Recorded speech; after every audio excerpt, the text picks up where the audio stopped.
Well, hey, everybody, and welcome to the Debrief with your friends here at Sandals Church. I am here with the PMB, Pastor Matt Brown, and our very special guest, Brett Ryan. Welcome back to the show. I don't know about very or special, Oh, but he's here. Him being special does not take that away from you. Yes. So. You still hold that. Yeah, as an unhealthy 3, I need all the attention squarely focused on myself.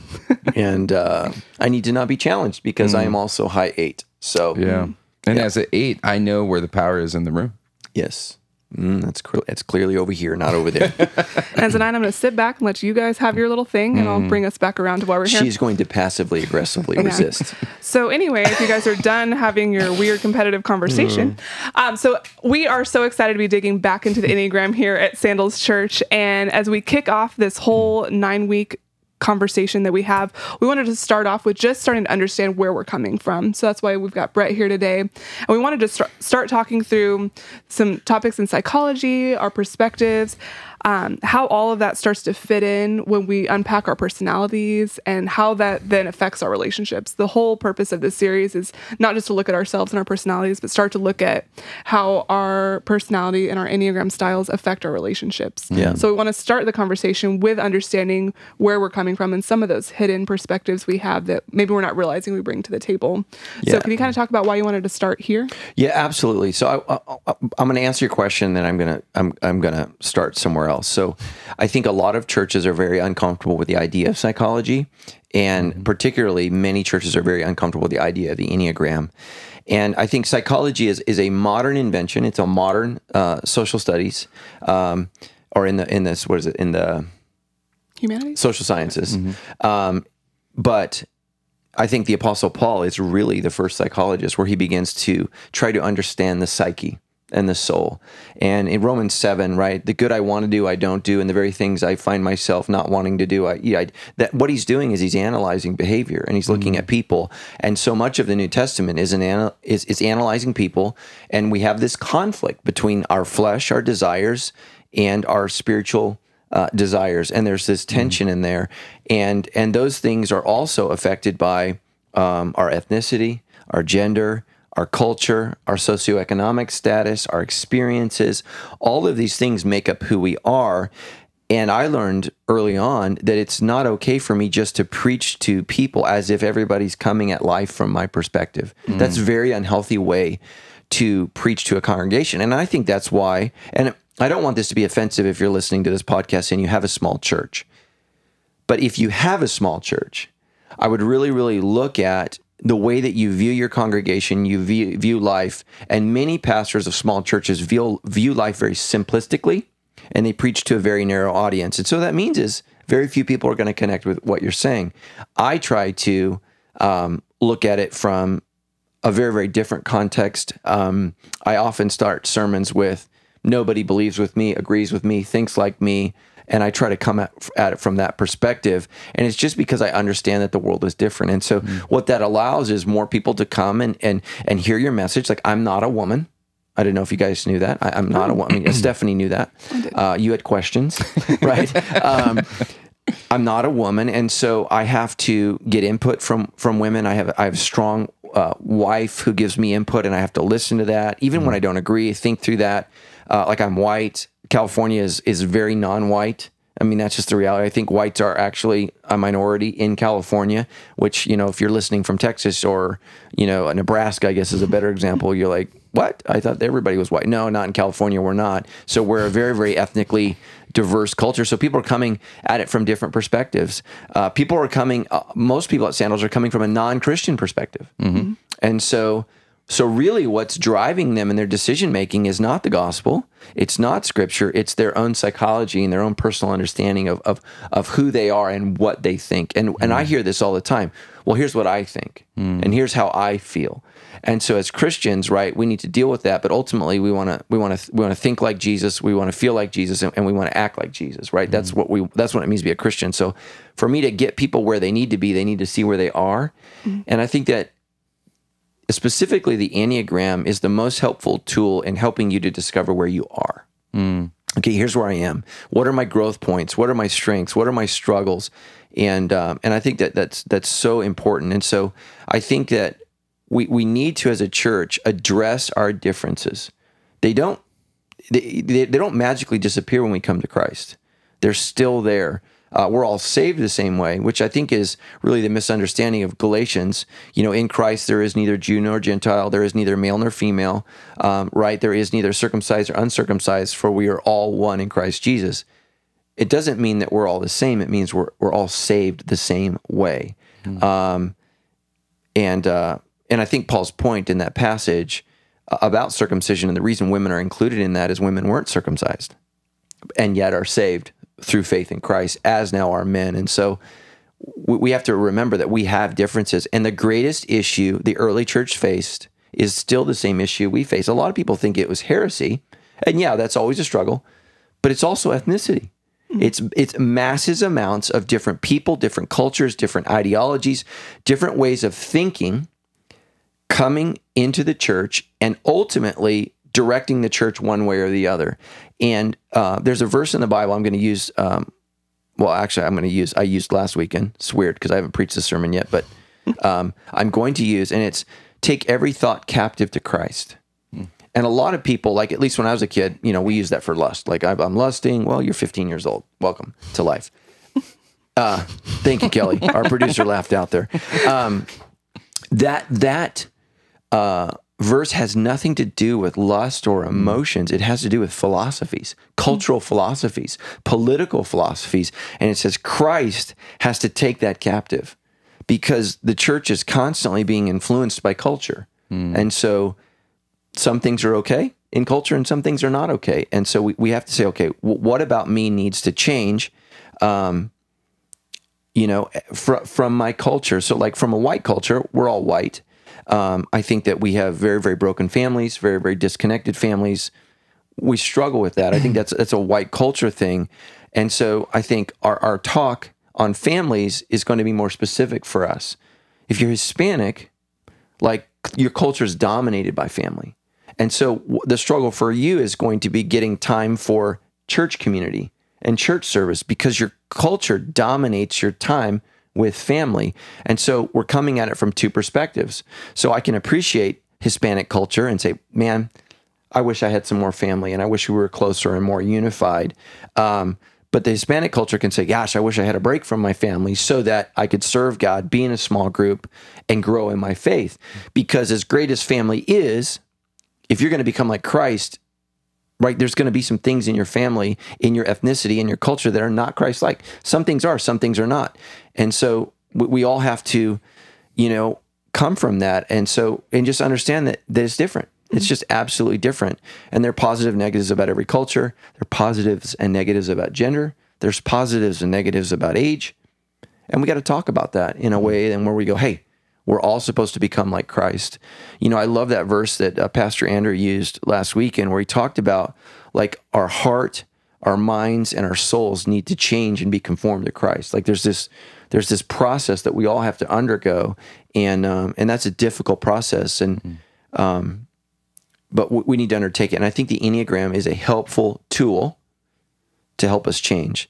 So the Bible helps us understand God, understand our mission, and it points out a deep problem with ourselves. But it doesn't specifically tell us what our problem might be. I think the Enneagram helps us specifically identify sin. So I talked for a long time. No, that was super helpful. Okay. Brett, I would love for you to kind of unpack some, Pastor Matt, you talked about our culture, you talked about our gender, a lot of those things that play into kind of our perspective, where we're coming from. Can you talk about some of the things that maybe we're not aware of that we bring to the table when we enter into relationships with people or even start to process our faith? As a redhead, can you enlighten us? Yeah, what's that like for you? As a very, very specific minority group. Yeah. And by the way, if you don't know this, redheads are going extinct. We need to pray for you. Yeah. Yeah. Did you know that? I didn't know that. I didn't know that. But I'm here. Yes. So now we have record. But with global warming, you guys may not be here that long. We may not be here anymore.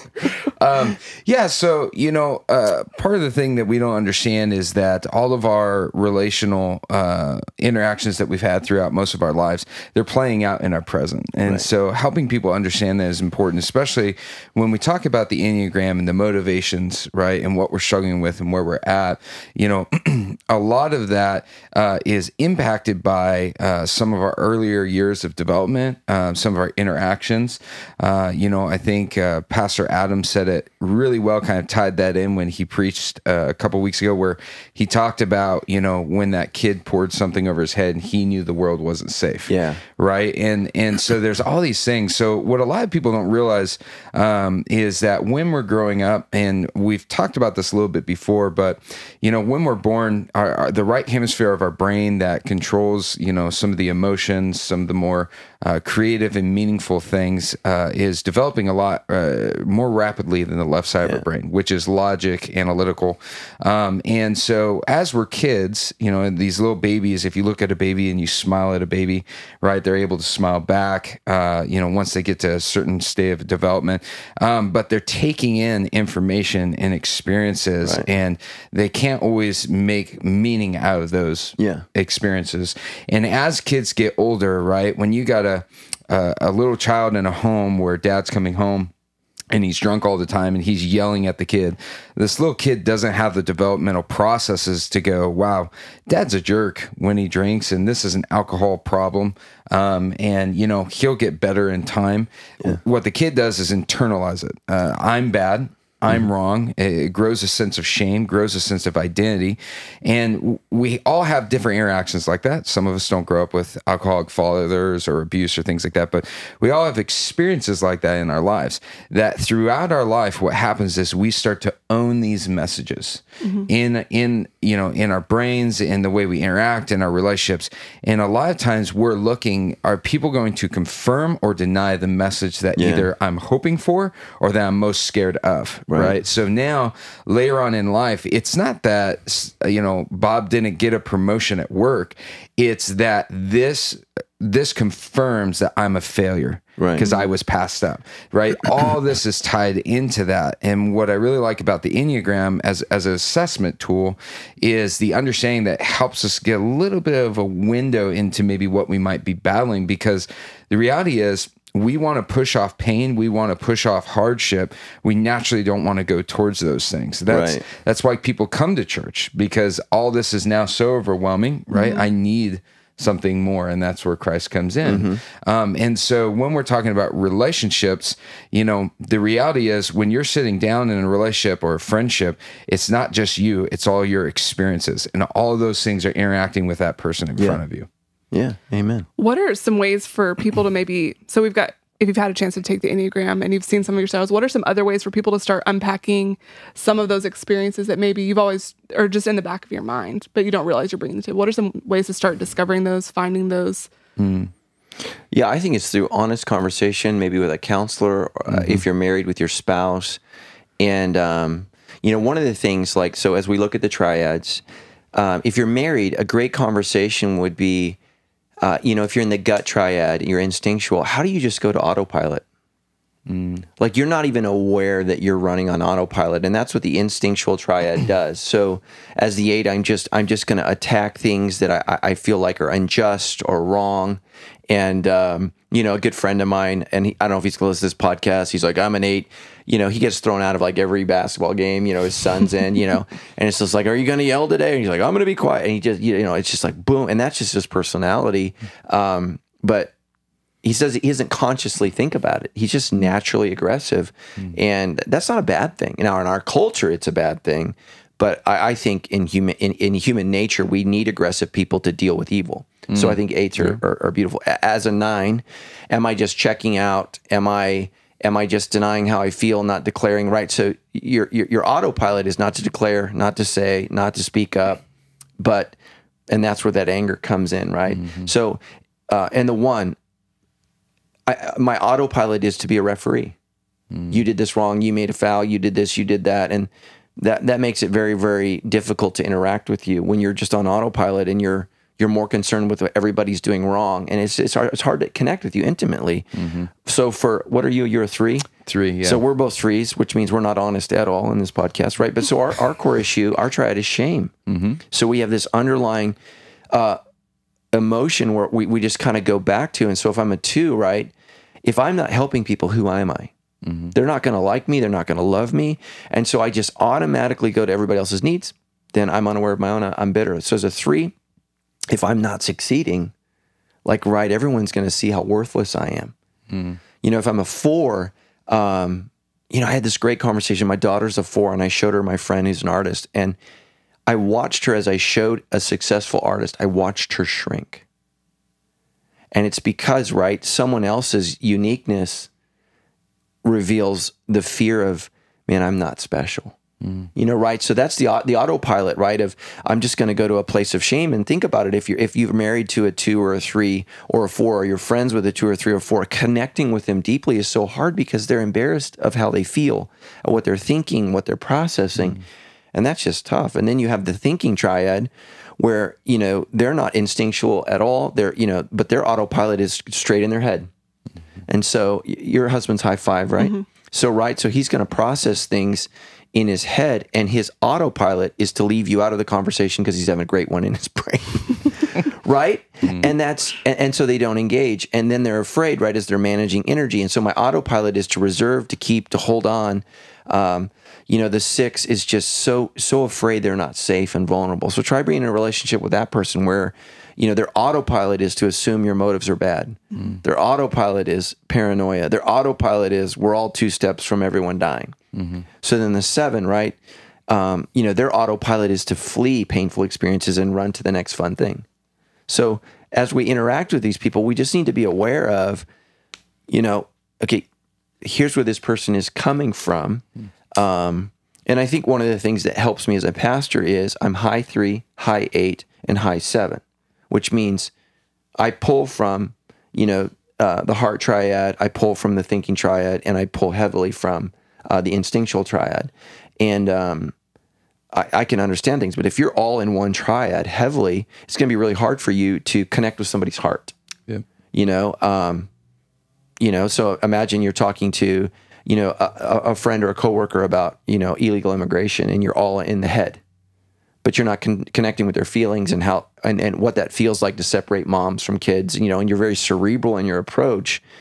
Or if you're in the gut triad, you're instinctually just going to say it's right or it's wrong. And here's the bizarre thing. People in instinctual triad can look at the exact same thing and come on different sides. Different ways, yep. So all 8s, 9s, and 1s don't agree. And so even 1s can wholeheartedly instinctually think that, well, mothers and children should be separated because, and then an instinctual 1 can say mothers and children should never be separated because. But just understand that, and then trying to have a conversation between 2 instinctual people where there's no head and heart involved at all, right? I mean, that's a recipe for probably you're not going to be friends. And I think we see a lot of that on the internet. It's like, well, here's how I feel, stick it, you know, and you know, why isn't everyone not as smart as me? Because they're just operating according to this instinctual autopilot. And it really does you harm. And here's the thing is, I had this conversation with a good friend of mine. You know, we have had some tough conversations. He's mid-40s like me. And he said, you know, my whole life, I've never had these problems before. And he believes, or he struggles, believing that these are new problems that have arisen. And I said, no, these have always been with you. No one's ever brought these to your attention. It's just light being shed on them for the first time. Yeah, and that's very, very uncomfortable for some people. And let's be honest, that's why a lot of people will leave sandals, because they don't want light shown on their sin issues. One of my life verses is 1 John 1:9. Anyone who says he has no sin is a liar, and the truth is not in him. Great verse for a 3. Because we all have sin, and we all struggle. And how is my sin affecting? And especially if you're high 1, right? So I think we unfortunately interpret sin as evil. We make those synonyms, and it's not. The word sin is an archery term, which means to miss the mark. There's a difference between me shooting at a bullseye and just barely missing, and me turning and intentionally shooting the person next to me who shot a bullseye. One is an act of evil, one is falling short of the glory of God. And so we need to learn to talk about how we fall short.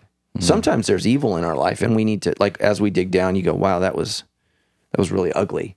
But sometimes it's human nature. And so we got to be able to say, I blew it, I messed up. So let me speak on one thing, and hopefully I said this in my message, but there's going to be a lot of blogs. Sandals is a big church, and with that means you get attention. That's just the reality. Early on, nobody cared what we did because we were whatever. Sandals, so what is that, a resort?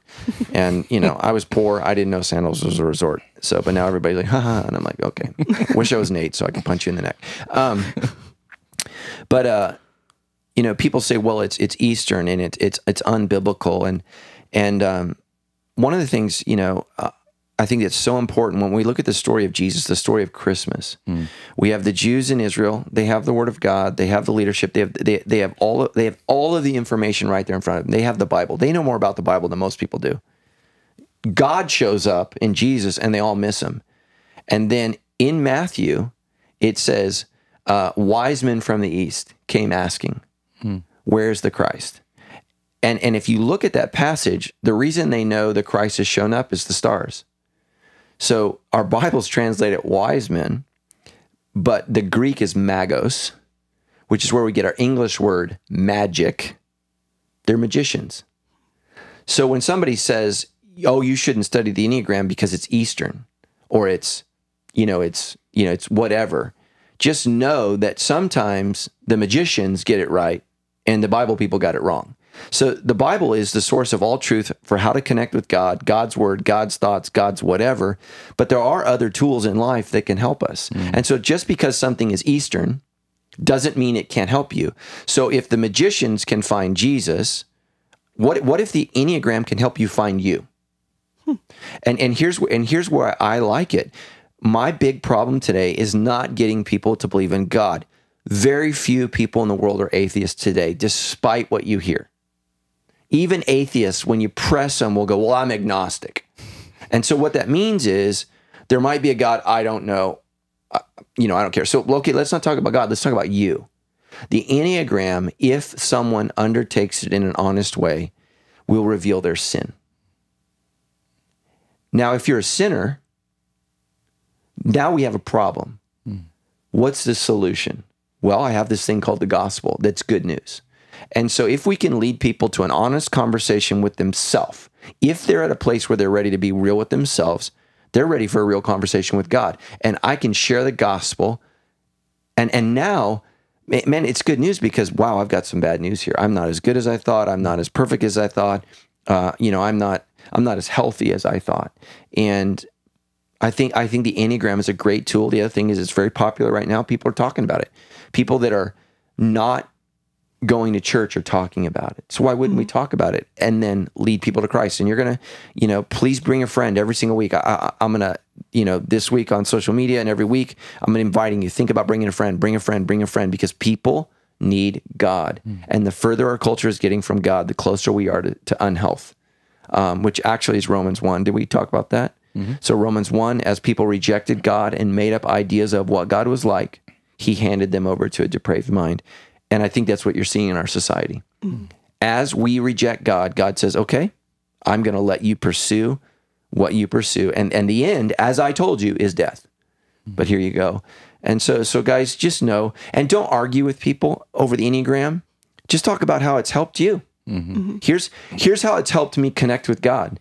Here's how it's helped me connect with my family. Here's how it's connected me connect with myself. And I can tell you, my wife and I, and this is why, I wanted to call it Relational Remix.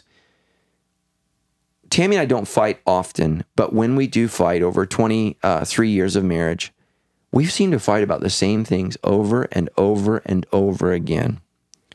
And it felt hopeless. I love God. She loves God. I don't believe in divorce. She doesn't believe in divorce. We want a healthy marriage.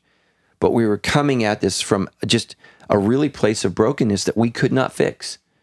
The Enneagram helped me to understand her, and it helped her to understand me. We're not perfect, but at least we understand where each other's coming from, because, I can give you our last big fight. We were on vacation in Hawaii, staying at a 5-star resort. I was so angry at her. Within 10 minutes of arriving, I wanted to leave the island. And by the way, Tammy and I have had our biggest fights. I don't know why this is always on vacation. And I think it's when we let down our guard and we get out of our routines. We're kind of stuck with ourselves. But what my wife is she was concerned because she's a 6. She was afraid of where we were going to stay after this hotel. So she wasn't even worried about the hotel we were at. She was worried about where we were going to be in 5 days. And she's processing that. Her high one, right? She's telling me what I should have done. She's shitting on me. I'm a 3. The most important thing to me for the vacation is it's successful. This is not a success. Like, I have utterly failed. I've done all the planning. I've done all the preparing. I've put this thing together, and we're there 10 minutes. I don't want to look at the beach. I don't want to go in the water. I want to go home. I don't want to be with you.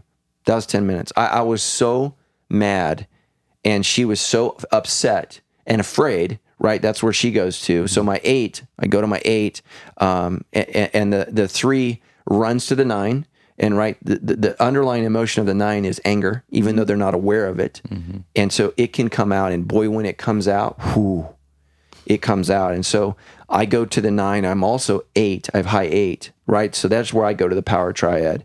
And then I could probably get on my little high horse and give it 1. Here's what you shouldn't have done. But we almost sabotaged a very expensive vacation. And then the Enneagram helped us understand that, oh, you're afraid of something that hasn't happened yet. So I need to understand that. I need to listen, and I need to hear you out. And so it helped us understand where we were coming from, where I think in an unhealthy way, here's what I would say, guys. Oh, she's just crazy.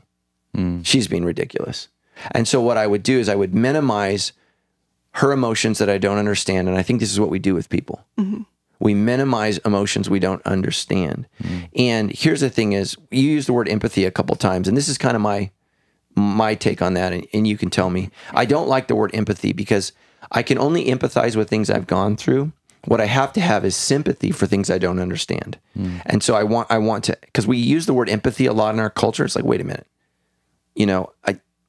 I'm a upper middle income white dude. Like I can't have empathy with people of color, minorities, poor. But I need to have sympathy, and I can go, okay, I can see that, not from your perspective, but I need to understand that. And so I just think we have to not minimize what we don't understand or what we don't feel, and not write off every emotion or every feeling that we don't get as ridiculous. And that's what I would say was the error of about 15 years of my marriage. Oh, that's ridiculous. That's in a really negative way. I would say, oh, that's stupid. Well, that's real helpful for a healthy marriage, just simply because I don't agree. And so we're doing this series because Christianity is a relational movement. So, the Bible has some really difficult challenges. Wives, submit to your husbands as unto the Lord. Husbands, love your wives as Christ loved the church and gave himself for her. Now, culturally, right, the submissive portion to the women is where we throw our hands up. 2,000 years ago, that was the expected verse.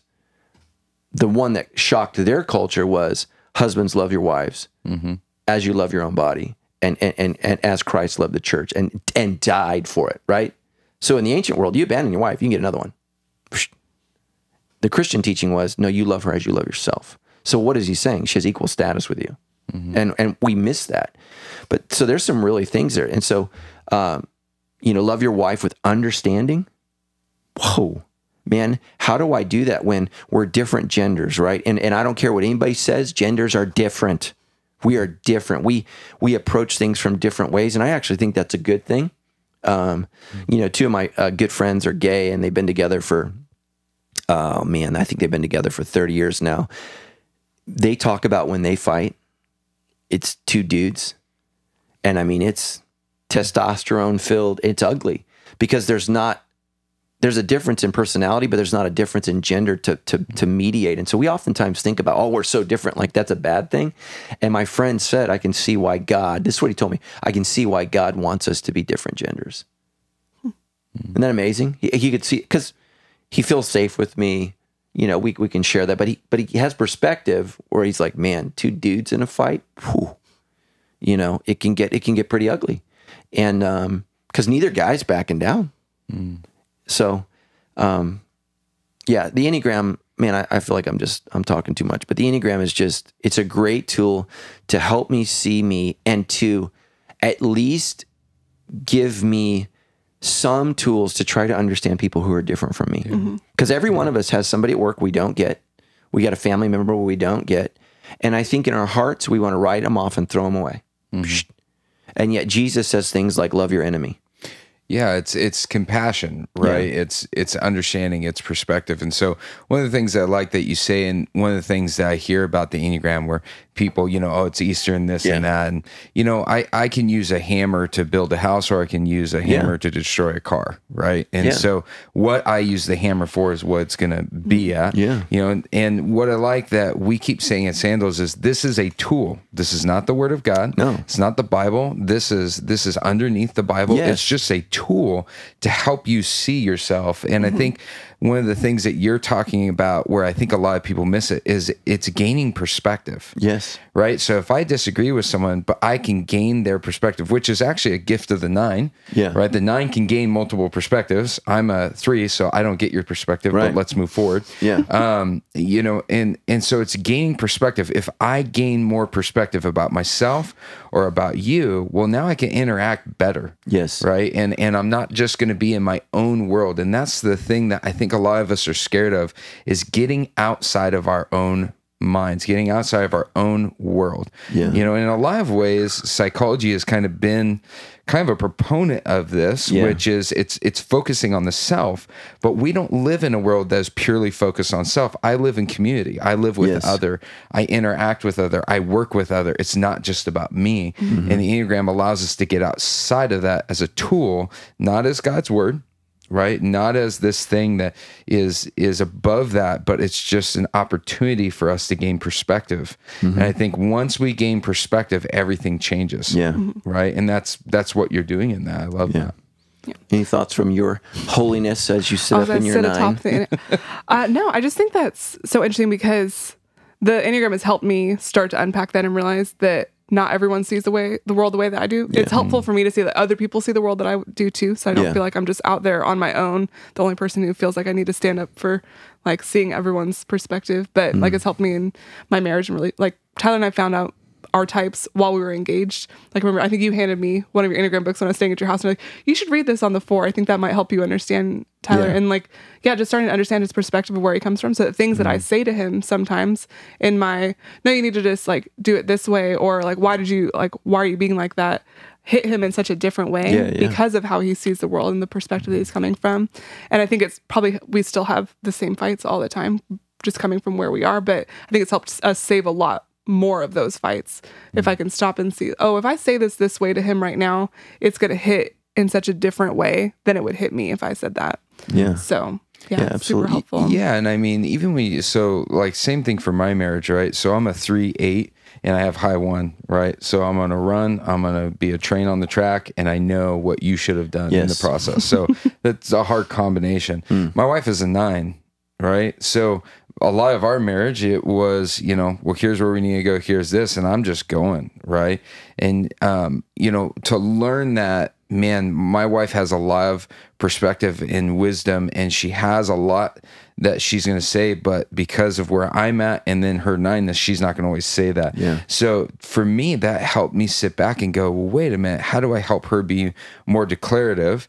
Because I'm just kind of charging all the time. And our marriage has just increased so much just from perspective, just from awareness, because like we were talking about, we all have these things in our life that have added up to the people that we are. Right. So we're not just soul. We're also, brains that have a learning capability, neural pathways that have all these connections that are happening because of the things that are going on in our lives. And if we can get tools to help us understand that part as well, and combine that with honoring the Lord and going to his word and being a part of our church and things like that, I mean, I just don't get why people wouldn't want to go towards that because it's just so powerful. It's so helpful. So in a lot of our relationships, though, we don't necessarily get to sit down and have this person's Enneagram scores sitting in front of us. We may not know their whole background and life story. What are some good ways to start, even as we're starting to understand our own perspective? How do we start bringing that into conversations with people so that, because I feel like a lot of this conversation, I'm like, we're all standing up on these hills with these walls behind us of our perspective. How are we ever going to talk to each other? What are some ways to start breaking that down and starting to understand people when we don't necessarily have their Enneagrams? Like, we know our spouse and we know our close people, but how do we start doing that when we don't necessarily have those numbers? Yeah, I would just say that the first thing I have to do is just be aware that people are different. So I think that's the greatest gift you can give yourself is not everybody's going to think the way I do. Not everybody's going to feel the way I do. Not everybody's going to have the instincts I do. So once I give people permission to be different, I can engage with them. I would encourage you not to number people that you don't know, but just just took out half of our date night conversation. Oh, sorry. But just to say, oh, here's how I'm experiencing this person. This person is coming at me, so I'm guessing they're instinctual. So what would be a good way to respond to a person if they are in fact an 8, a 9, or a 1? You know, how would I do that? So with like 8s, you know, don't be angry, but be clear and declarative. Hey, I need you to back off. You know, very, very, very, very clear. I need you to chill out. I need you to stop and just be ready for them to come back at you and just hey, you know, that's what's going on. You know, 3s, we're not present. I need you to be present. I need you to listen to what I'm saying. I realize you're going to change the world, but right now I need you to change this diaper, right? So those are the conversations that you have to have. So I just would be very, very careful. We don't want you to be an expert on the Enneagram. We want you to be an expert on yourself. And what's most important is knowing yourself so you know how you receive people and how you handle that. And then begin to operate in a different way. Like, I'll just give you an example. This was my philosophy, literally for 15 years at Sandals Church as the pastor. I'm going to manage and lead people. I'm ashamed of this, the way I want to be led and managed. This is like the most destructive thing I could ever do at our church because not everybody's like me. People don't want to be, you know, like I want to be challenged but given options. You can't do that with an 8. You got to tell them, here's what you got to do. Like if they work for you, you can't give them an option because they didn't care about your options in the first place. You know, they're going to do their thing. You know, you have to challenge 9s with inertia. Let's go. Come on, let's go. Let's go. You know, especially if you're a 3, I need you to run it a little faster. You know, you got to tell 3s, hey, I need you to care about me in the same way you care about the goal.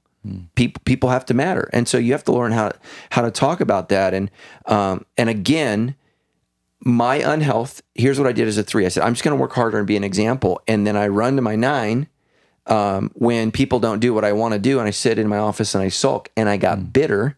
So the 9 doesn't have outbursts of anger. What they do is they get bitter.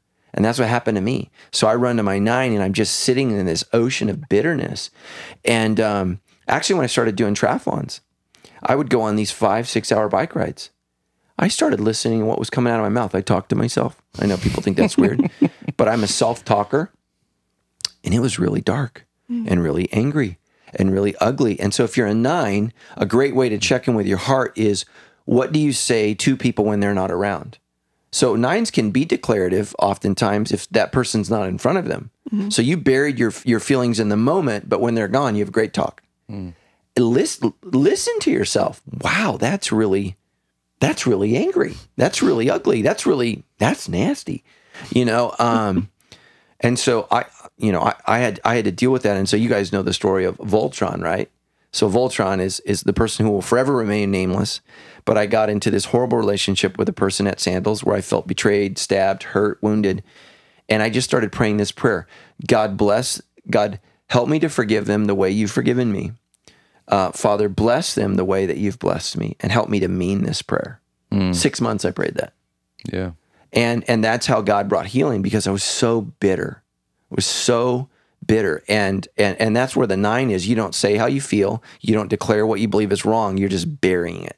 And that's what I was doing. And it's so much more freeing to say, but as a 9, it's scary to say, here's where I feel hurt. This is what I feel like you've done wrong. And so, and that's where, you know, as you grow in your understanding of your own number and where you go, the 3 runs to the 6 and the 9. So in health, we go to the 6, which is we're loyal. We work together with people. So the 6 is the loyalist. In unhealth, we go to the 9 and we take on the unhealthy qualities of the 9. And that's really, really sad. Yeah. So, and you need to understand that about yourself, and because you cannot change people. You can only change how yourself and how you respond to people. And that's just the reality. And that's what's so wrong with our government. Our government is trying to change everybody. And we've lost that rugged individualism of America. And hey, take care of yourself, and that's your responsibility. And as I think as Christians, we've lost that as well. You know, I mean, Paul says, if you don't work, you don't eat. Well, if you're not going to work at your own self-growth and self-healing, why should soul care waste our time? Why should we pray with you week after week? You know, who's the comedian? I'm not going to pray for that. What's that guy's name? I don't know. I can't think of his name. He says this. Paul Christ. I'm not going to pray for that. You know, and so he's obviously probably high 8. You know, he's like, I'm not praying for that. But we need to. I want you to become an expert on yourself. And again, as you read the Bible, what's your biggest hindrance to understanding the Bible? It's you. It's you. What does God want me to think and feel, and what is God asking me to do in this moment? And you know, it's easy to think what someone else should do. It's why you know, so many I think young people today are socialist. It's easy to decide how someone else should spend their money. That's much easier than saying, should I have taken $200,000 out for basket weaving major? Right? That's a question that you need to ask for yourself. And it's much easier to declare what people should do with their money rather than with your own money. It's easier to talk about how someone else should have responded rather than what you should have responded and done. And it's just better to look at yourself. And again, people don't understand. I had this conversation with an employee at Sandals yesterday. Why is our vision real with self? Why are you and I having this conversation? Because you're not being real with yourself. And it's easy. It's easy for me to present on the Enneagram and forget it myself. You know, my wife was having a tough day yesterday, and I said, you know, we had this great speaker on Thursday that came and shared with our staff about when we're vulnerable, when we're feeling insecure, when we're tired. Those aren't the best times to respond. Would you resonate with any of those 4 feelings? And she's like, you know, she's so mad at me. So she's so funny. She's all, nobody's on my team. And I'm all, I'm on your team. Good night. Take a little nap. I'll see you when you get out. And she's so funny. You know, she's so cute. And we hung out that night and we had a great talk. But even if you present material, you can still screw it up. Yeah, and I think you said something really important. So we get in our own way, basically. And so kind of what you're saying is, how do I engage somebody that if I don't have their Enneagram or numbers? I think the first thing that we got to do is we got to understand ourselves. Yeah. Because when I feel understood and I know more about me, it now allows me to interact with the world more effectively, right? Because I know when this is too much of me in the room. I know, you know, if someone's saying something. So for instance, the word bud. I don't know if you've had anybody call you bud, right? But you don't like that? I don't like that. You know, unless you're older than me and you're in a mentor position with me, if you call me bud, then yeah, I'm all for it. When you're younger than me and you call me bud, you know, I'm like, who are you? Yeah. You know, well, that's a me thing. I'm going to start calling you bud. Yeah, it's okay if you do. No. But that's you know what I get? I get boss and chief. Chief? Yeah. Oh, I call you boss all the time. Oh, Does that bother Well, you? I am your boss. Yeah. So, but no, like random people. Hey, boss. Hey, chief. Yeah. Yeah. And so I think I now look too old to be dude. Right? You're young enough to be bud. Like I graduated beyond bud dude, bro. To boss, hey, boss, chief. Hey, chief. Commander. Yeah, they're looking at all my gray hairs. They're like, yeah. So that's they can't it's see weird. my hairs, but occasionally, sir, but not often. So that's a me thing, right? So I understand that. That about is me. a you thing. That's a me thing. It's probably right? your Scottish, you know, like just we're gonna kill the English heritage. Don't look down on me. Yeah, don't look down on me. Yeah. So when someone says that, though, I've encountered that people my age or people that I don't know, and they say that, and immediately something rises up in me. Well, because I'm aware of that in myself, I now can, you know, because what we naturally do is we react, even though. Right. Yes. And so for us, it's understanding ourselves better to know how much of me is getting projected onto this person. Yeah. How much of me is interpreting this message because of who I am. Right. And then what I tell people a lot of times is stop seeking to win and to defend. Seek to understand. Yeah. Ask questions. So too many times we want to win a conversation. We want to defend in a conversation rather than just saying, hey, can you tell me a little bit more about that? Where are you coming from with that? Yeah. You know? And I think the defend and win is immaturity because I would say I was very much that way early on. So the strengths quest test, which is also, it really helps people, especially in professional business, but mine was the competitor. So it didn't matter what it was, I'm going to win. And, you know, and I mean, it was probably in my mid-30s where I realized you can be right and still be wrong. And it's like, whoa, you know, you can win your point and lose your marriage.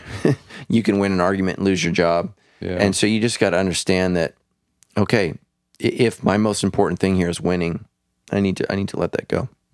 Yeah. And because you understand that about you, it now changes your interaction with somebody else. Yeah. Right. And I would say this, maturity is not a given, it's an action. You have to act on life and the world around you in order to become mature, because very, very few old people are mature. So there was a guy named M. Scott Peck. You ever read any stuff by him? So he was kind of the Christian guru of the 80s, and nobody knows who it is anymore. But he wrote The Road Less Traveled. He wrote People of the Lie. He wrote I can't think of some of his other books, but he talked about the veneer of maturity thins as we age. And so that's why old people can be very hard to manage or to deal with, because they've never grown up. And now you're older, you're achy, you're tired, and you're irritable. And so you revert back to your childlike ways because you never really grew up. And it was just, that was one of those books that touched me. And so, you should read him. You would like him. He became a Christian. He was a psychologist for, I think, the U.S. Army, and he was studying the massacre at My Lai in Vietnam. So if you know that story, it's a bunch of really good kids from Middle America that went to Vietnam and ended up killing a bunch of innocent civilians in Vietnam. And so it became a study. Why did this happen? Why did normal, seemingly healthy people either participate or just watch? You know, like, when you think of like the Rodney beating thing that sparked the LA riots, you have some officers actively beating. And so you want to say, well, they're evil, terrible people. So the study is why do seemingly good, normal people in a moment like this, why does that happen? And it was through that investigation that he started to believe in evil. And from that, he started to believe in Satan. And from that, he found God. So he was an atheist. Wow. And became one of the greatest Christian writers, American writers of the 1980s, 1990s. So Road Less Traveled, People of the Lie, and I can't think of his other great book, but and then he wrote a dumb book on golf, which is like, this is dumb. Well, how do you deter from all these you retire, right? All these serious moments. I think somebody throws a bunch of money at you and they're like, hey, we want you to write one more book. He's like, I really like golf. That's why you get the NBA stars like doing the like insurance commercials. Shaq's like, on everything right now, I think. So it's like, what just happened? Boy, we just diverted. That's my fault. That's my spiritual gift. So how have you seen, like, so you lead our soul care ministry, which is where we get a chance to connect with people who are working through hard times. Have you seen even the small amount of exposure to the Enneagram that we've had so far in our church? Have you seen that affect how you guys go about things in soul care, or even how people can tend to present themselves in those conversations? Are you starting to see that affect those things at all? Yeah, I have. What I've seen for some people, so I see a good and a bad in it, right? But what a lot of people are starting to come to is a framework of understanding. So, hey, I'm a 3, I'm a 6, so I know this. Where it gives us language, it gives us a framework to be able to kind of derive from, right? But then what I've seen, some people take it really well, in the understanding of, hey, I'm a 3, so I understand that I have an issue with lying. I understand I want to present well. This is my struggle. And it's like, okay, that's great. That's great that you realize that. Let's work through that. Let's go to that. But then what I've seen is the opposite end, where people go, well, I'm just a 6. So, and it's almost this, they take it as this is, it's like the explanation. This is the explanation. So leave me alone. I'm just going to do my thing, and that's that opposite end where I think there's so much anxiety and fear of having to face that we now just accept. Right. And that's not who God's called us to be. That's not what we're trying to be at Sandals is it's about learning about being real with self, God, and others, so that we can keep moving forward, right? Glorifying God and building relationships and building communities in the Lord's name. And so I've seen kind of it go both ways, you know, and but yeah, people are coming in now with more of a framework. Yeah. Yeah. And I think it can be helpful, and I think it can be dangerous because you can oversimplify people. Yep. People are not simplified, they're complex. And so what the Enneagram doesn't tell you is it doesn't tell you their story. And that's super, super important, is understanding somebody's story and somebody's experiences. So don't just judge the book by the cover. So I would say the Enneagram is the cover. And then what we need to do is look inside and understand your story. What's happened to you? Are you healthy? Are you not healthy? You know, where are you at in life? And so, you know, don't categorize people and write people off. You know, it makes me sad, especially at Sandals, where people don't want to be eights. And eights get a lot of stuff done. Eights are great when they're healthy, just like all the numbers are. And so really it's not a matter of what your number is. It's a matter of how are you moving towards health. And the way you move towards health is you deal with what's unhealthy. That's how we, like, you know, so much of the thinking of the 90s, and, you know, the guys like Bill Hybels and so many of these great pastors that have fallen. This is what I was trained in the 90s. Don't work on your weaknesses, work on your strengths. Well, what if you hate people and you're a pastor? What if, like, I mean, here's the thing is, if there comes a point in time where in life where your weaknesses overcome your strengths, you're in trouble. So, are you football fans, either of you? Yeah. So you know what the Raiders just went through with their Brown, their wide receiver. You know, that guy's he's been run out of 2 teams in 1 year. He's maybe the most talented receiver in football. But if his weaknesses become more of his distraction, he's not going to get to play, and he's going to lose out on millions of dollars. Now, life isn't about money, but it is when you're a football player. And you have a short window in football to play. Because football players age like soft cheese at a party. You know what I mean? It looks great. You put it out, and then at the end, you're like, don't touch that. So it could destroy his life, and it could use him. He has an immense talent. And so here's the thing that I want you to know at churches: God has blessed you. You're beautiful. You're amazing. You're talented. And I don't ever want you to not believe that that's true. But there's a dark side, and there's a shadow gifting that if you're not aware of that, it's going to eat everything that's beautiful about you for lunch. And it's going to destroy you. And we're going to see what's going to happen to Brown. You know, he's playing for the Patriots. Maybe he makes it. Maybe he's kicked off the team week 1. And, you know, when I think athletes are a great example of how personalities can overcome talent. And that's the reality, is when you become a greater liability than your giftedness, I mean, you're just done. And here's the thing: the less gifted you are, so we're talking about superstars. Most of us, we're not superstars. Sorry. Okay, sorry. I love you. You're important. God loves you. Jesus died on the cross for you. You're not a superstar. So what that means is your weaknesses can quickly outpace your strengths. So we better deal with that. And that's why marriages fail. You know, if you're happy to be in your marriage, you better work on your marriages and see what you can do, and you better work together, because it's real easy. And people are turning over marriages left and right because, well, this is just who I am. Well, you're a butthead. You know, you're a jerk.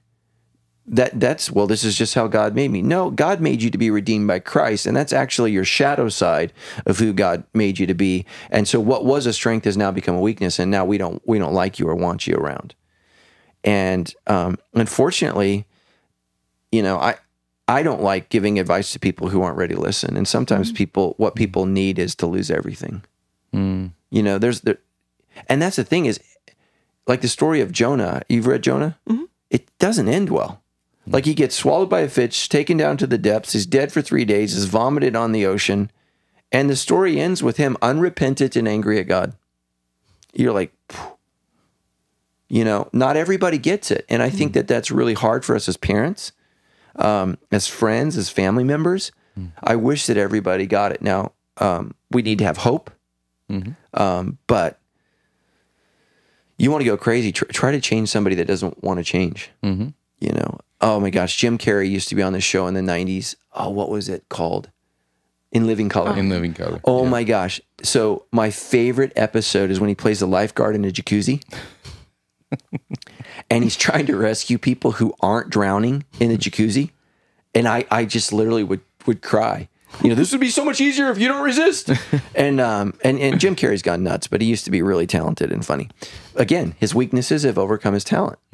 But trying to help somebody that doesn't think they're drowning, just watch YouTube that. It's hilarious. Yeah. And we even see that in soul care. So people come through the soul care process, right? And we have people that we've trained to start the conversation with them, to pray over, you know, what might be a route for them for care. And we have people that come in and then we say, hey, here's what would be best for you in this season. They're like, no. Yeah. Okay. Yeah. You know, it's just very surprising how we can get so lost in ourselves and not see wisdom, not see what it could look like if I actually kind of followed some of these steps. Yeah, it's funny. You know, my mom has plantar fasciitis, and you know, and I'm trying to tell her, you know, hey, here's what you need to do. That, you know, this is a problem from your knee all the way down. And, you know, I'm an Iron Man, so I live in plantar fasciitis world. So I understand what this is. And in her mind, she's moving towards, I'm going to meet the doctor. He's going to give me a shot and this will be fixed. And I know that the shot is a temporary mask that will relieve the pain, but it will not address the symptom at all. And I think that that's our world, is what we want is to be numbed rather than deal with the problem, the source of pain. Yeah. And that's our culture. Give me a pill. Like, I don't want to change the way I eat. Give me a pill. I don't want to exercise. Give me a pill. Give me a shot. Give me this. Give me that. And so much of the opioid, you know, epidemic is overly placed on doctors, when the reality is we live in a world where if the doctor doesn't do what you want, you file a complaint, you complain, and eventually the doctor's just going to give you the pills. Because what they want is you to get the flip out of the office. Now you say, well, they should. Well, we all should. We all should be better. But at the end of the day, you're just like, look, get out of my office. And so they started prescribing pills that became addictive. And now we have this huge epidemic. And so, yes, doctors should be more responsible, and that, you know, don't send me an email. But we've lost responsibility that I need to listen to my doctor. And I need to do what's said. And you know this, most patients never finish their medication, which is why the doctor says, make sure you finish all your medication. We don't do that. Most people who get transplants die anyways because they don't follow through with the medications and the protocol. You know, somebody died so you can live. That's how you usually get an organ transplant, and yet you don't change your behavior and your lifestyle. So it's really hard to change, which is why we need Jesus, because he can do it. He can supernaturally empower and gift us to be different. And, you know, I'm scared to death of who my girls are going to date and marry. And one of the reasons I'm so afraid is because they're like, well, you changed, Dad. Ugh. Oh, no. I'm like, let's not shoot for the miracle here. You know, God radically intervened in my life, but I responded to God's grace. Yeah. So, you know, God is not in the business of forcing himself on others. That's not who God is. And so people have to respond to the grace of God and the work of the Spirit. And if you don't, you don't. And most people don't, because it's easier to say, give me a pill. You know, most people don't want to go to hell, but they also don't want to live like they're going to heaven. And that's really, really sad. Yeah. So as we wrap up right now, you know, we're talking to the Enneagram again. Some of our Enneagram content is our most watched content on sandalschurch.tv, on our YouTube channel. So I bet there are a lot of people listening in on this who maybe are hesitant to, one of the huge things we're asking people to do is get into a group or start a conversation as we work through the Enneagram this time, because it's important to unpack this with other people. Yeah. What would you say to some of the barriers that people are probably feeling as they think about actually stepping into a group or having a regular conversation with people about this? What are some of those barriers that we need to be aware of in ourselves that may be keeping us from stepping into those conversations so that we can unpack this with other people? Yeah, I think the first thing is we're all afraid. You know, we're afraid, you know, like if you're high one, you're afraid of being wrong. That's your greatest fear. My wife's a 6. She's afraid of being in trouble. You know, so we're afraid. What I would say is, man, if you're married and your spouse won't do a group, I would say, hey, let's talk about this on Sunday afternoons at 2:00. Let's start with us. And let's start working through these conversations and talking about this through the series. And then as we get healthier, let's not just call it healthier, maybe we can invite somebody, one of our friends, into our group. And I think that's the best way. The best growth is organic. And then I would encourage you to get on a team, because you're always going to feel separate from God when you are not partnering in his work. Mm-hmm. That's the bottom line. Like I had this weekend off. And I was all through Hunter Park. I went through every single ministry. It's my day off, but I love the church. And I want to know what's going on. And I can't know what's going on when I'm on stage. And look, we need a lot of volunteers. We're at Hunter Park, we're 45% of what we need in children's ministry. That's what they told me. Yeah. Like that's a sandals problem. That's a selfishness issue. Mm-hmm. And we need to address that, because telling kids about Jesus, what is more important in your world than telling a kid God loves them? Think about what's happening in our school systems. Think about what's happening. Mm-hmm. With the state curriculum, where if you have kids, mute this, but in California, we're teaching anal sex as a safe sex practice. Mm-hmm. So if you didn't mute that, that's on you. That's what our educational system is teaching.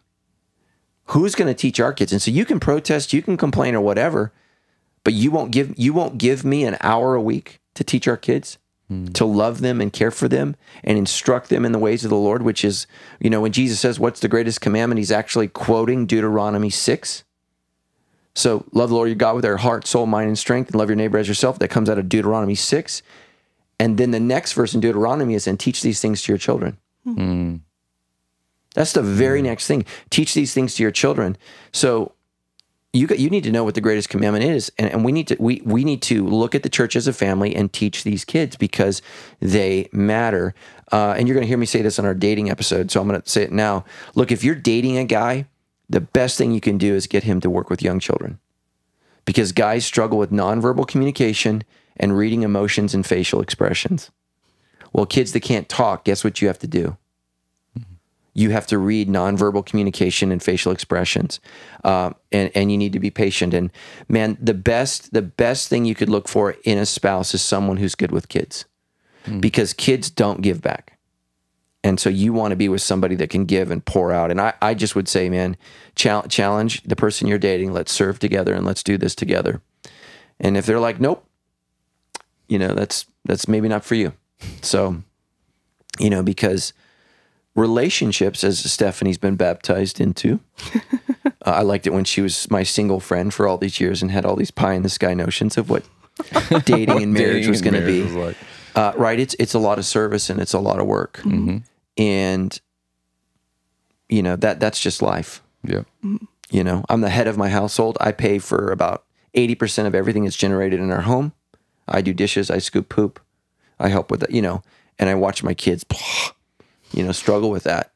That is becoming an adult. Mm-hmm. And, part of spiritual growth, becoming healthy, is moving from a consumer to a contributor.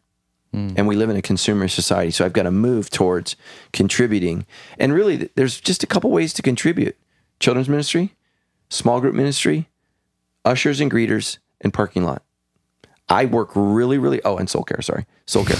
I work really, really hard at keeping it simple. Mm-hmm. We get bombarded every day with all the things we should be doing. Mm-hmm. I get shoulded on every day.